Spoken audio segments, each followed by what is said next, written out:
Hello dan Assalamualaikum. Saya mewakili kumpulan saya akan membincangkan tentang tajuk berkaitan penyuntingan genom menggunakan perkakas molekul CRISPR-Cas9.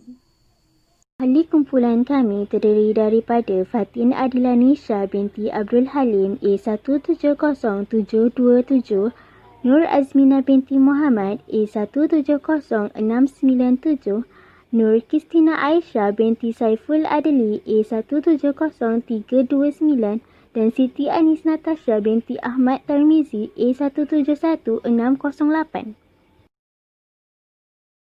Apa itu CRISPR? CRISPR atau Clustered Regularly Interspaced Short Palindromic Repeats merupakan salah satu sistem penyuntingan genom. Apa pula penyuntingan genom? Penyuntingan genom ini merupakan kaedah yang membenarkan pakar sains mengubah suai DNA organisma sama ada dengan menambah, membuang atau mengganti mana-mana jujukan DNA di dalam genom berdasarkan keperluan. Hasil pengubahsuaian akan memberi kesan kepada mekanisme dalam badan organisma tersebut dan mungkin dapat dilihat melalui sifat fenotipnya. Dari mana datangnya CRISPR? CRISPR ini sebenarnya diadaptasi daripada sistem pertahanan dalam bakteria yang berlaku secara semula jadi. Sistem ini pertama kali dijumpai di dalam arki. Mari kita lihat secara ringkas bagaimana CRISPR di dalam bakteria berfungsi sebagai pengetahuan asas. Bakteria akan mengambil sebahagian atau fragmen DNA daripada virus yang menyerang mereka, kemudian menyimpan fragmen itu di dalam jajaran CRISPR. Jajaran ini bertindak sebagai sistem memori di mana memori itu akan digunakan untuk pengenalpastian virus sekiranya mereka menyerang sekali lagi. Bakteria akan memotong DNA virus tersebut menggunakan enzim endonuklease menyebabkan virus tidak lagi aktif. Konsep yang sama berlaku dalam sistem CRISPR dalam makmal di mana hari ini kita akan membincangkan tentang enzim Cas9. Perkakas dalam penyuntingan CRISPR-Cas9. Dalam penyuntingan CRISPR-Cas9, ia memerlukan RNA panduan iaitu guide RNA, protein Cas9 dan jalur penyambungan hujung DNA. Mekanisme penyuntingan CRISPR-Cas9. Dalam mekanisme ini, RNA panduan iaitu guide RNA dan Cas9 dimasukkan di dalam sel lalu membentuk kompleks gRNA Cas9. Kompleks ini kemudian direkrut ke dalam urutan DNA sasaran. Cas9 dalam kompleks ini kemudian memotong DNA sasaran. Apabila Cas9 memotong DNA sasaran, ia membentuk dua lembar DNA yang terpisah. Proses ini diakhiri dengan penambahan jalur penyambungan hujung dan homologous engineering (NHEJ) dimasukkan ke ruang kosong yang terputus.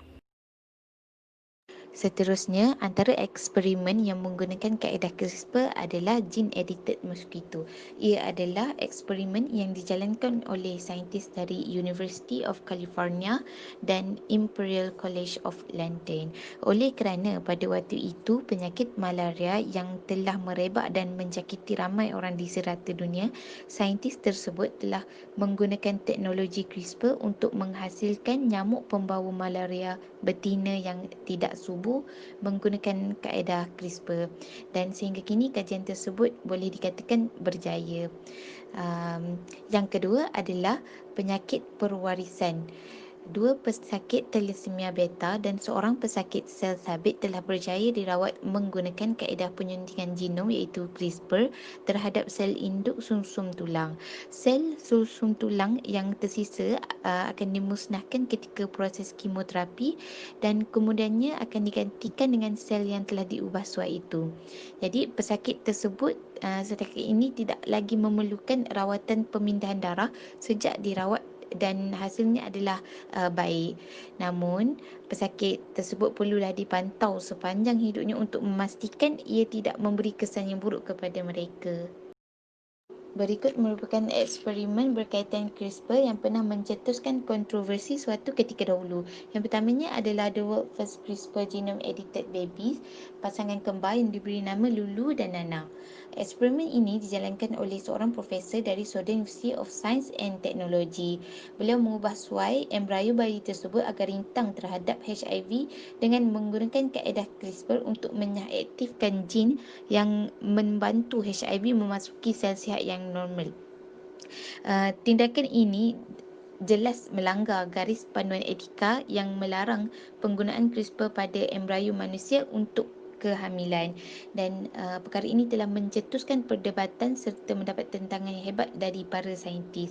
Profesor tersebut juga telah dikenakan penjara selama 3 tahun oleh kerajaan China. Seterusnya adalah Duchenne muscular dystrophy pada anjing. Eksperimen ini dijalankan oleh para saintis dari Royal Veterinary College United Kingdom. Mereka menjalankan pembiakan anjing yang mempunyai penyakit distrofi otot dalam usaha untuk mencari penawar kepada manusia yang mempunyai penyakit yang sama.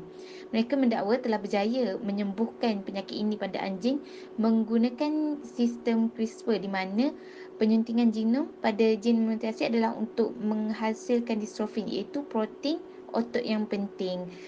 Walau bagaimanapun, kajian ini telah dikritik secara meluas kerana ianya sangat menyentuh isu etika terhadap haiwan itu sendiri. Penutup dan perspektif masa depan. Kini, terdapat banyak bukti penyelidikan yang menunjukkan sumbangan besar penyuntingan genom menggunakan perkakas molekular CRISPR. Antaranya ialah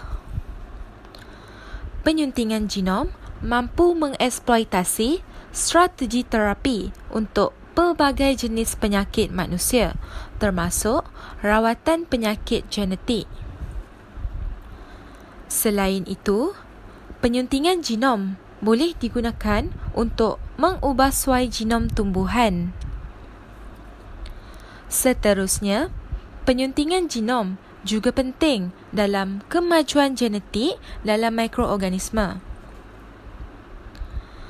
Penerokaan yang lebih mendalam mengenai teknologi ini dan kerjasama komuniti saintifik dunia mampu memberi impak besar dalam penyelesaian masalah-masalah bidang kritikal yang belum memiliki penyelesaian yang berkesan.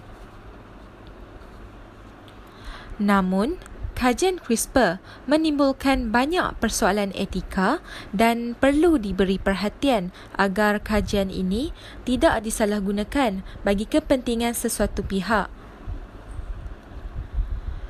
Oleh itu, kita seharusnya mempercayai bahawa teknologi penyuntingan genom menggunakan CRISPR berpotensi untuk menjelaskan mekanisme biologi di sebalik perkembangan penyakit, sehingga menghasilkan terapi baru dan akhirnya dapat mempromosikan perkembangan kehidupan sains baharu kepada dunia luar.